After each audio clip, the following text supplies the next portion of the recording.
মিচিং বানে কেবাঙৰ শতবৰ্ষ অনুষ্ঠান গুগামুখত এদিনীয়া কাৰ্যসূচীৰে পালন শতবৰ্ষ নাহৰবাৰীৰ ৰেগিৰেগিৰ ক্ষেত্ৰত আয়োজন কৰা এই অনুষ্ঠানত অংশগ্ৰহণ ৰাজ্যৰ বিভিন্ন স্থানৰ মিচিং জনগোষ্ঠীয় লোকসকলৰ জনগোষ্ঠীটোৰ পৰম্পৰাগত খাদ্য সম্ভাৰৰ লগতে প্ৰদৰ্শন কৰা হৈছে সাংস্কৃতিক কাৰ্যসূচী মিচিংসকলৰ বাৰেৰহণীয়া কৃষ্টি সংস্কৃতিৰ পৰিভৰ ঘটিছে অনুষ্ঠানস্থলীৰ পৰা আমাক সামগ্ৰিক পৰিৱেশ দেখুৱাব সাংবাদিক কুবুল হাজৰিকাই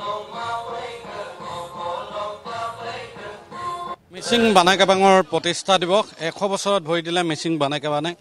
আৰু 1924 চনত প্ৰতিষ্ঠা লাভ কৰা মিচিং বানাকেবাঙে আজি 100 বছৰত ভৰি দিলে আৰু এই মুহূৰ্তত আমি দেখুৱাইছো ইয়াত বৰ্ণাঢ্য আয়োজন কৰা প্ৰতিষ্ঠা দিৱসলৈকে উদ্দেশ্যে একে বৰ্ণাঢ্য আয়োজন কৰা পৰিলক্ষিত হৈছে এই মুহূৰ্তত আমি জানিবলৈ যত্ন কৰিছো গৌৰৱোজ্জ্বল 100টা বছৰ গতিকে এটা জনগোষ্ঠীৰ বাবে ইয়াতকৈ আৰু আনন্দৰ দিনৰ কথা নাই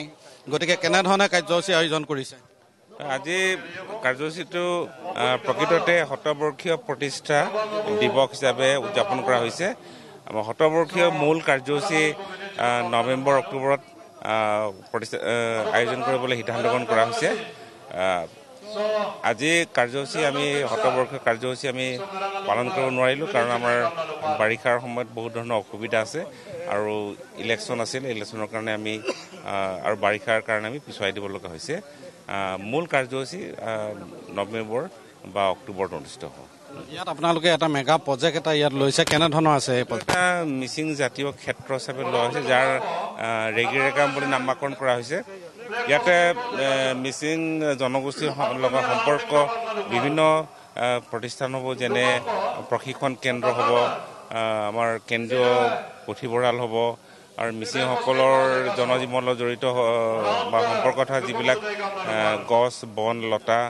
সকলোখিনি ইয়াতে সংৰক্ষণ কৰা হ'ব আৰু ইয়াতে বিভিন্ন যিবিলাক থলুৱা মাছ আছে যিবিলাক বিলুপ্তৰ প্ৰায় হৈছে সেইবিলাকৰ সংৰক্ষণ আৰু প্ৰজননৰ ব্যৱস্থা কৰা হ'ব আৰু এটা মিচিং আদৰ্শ ভিলেজ ইয়াতে নিৰ্মাণ কৰা হ'ব আৰু অৱসৰ বিনোদনৰ কাৰণেও ইয়াতে এটা অঞ্চল নিৰ্মাণ কৰা হ'ব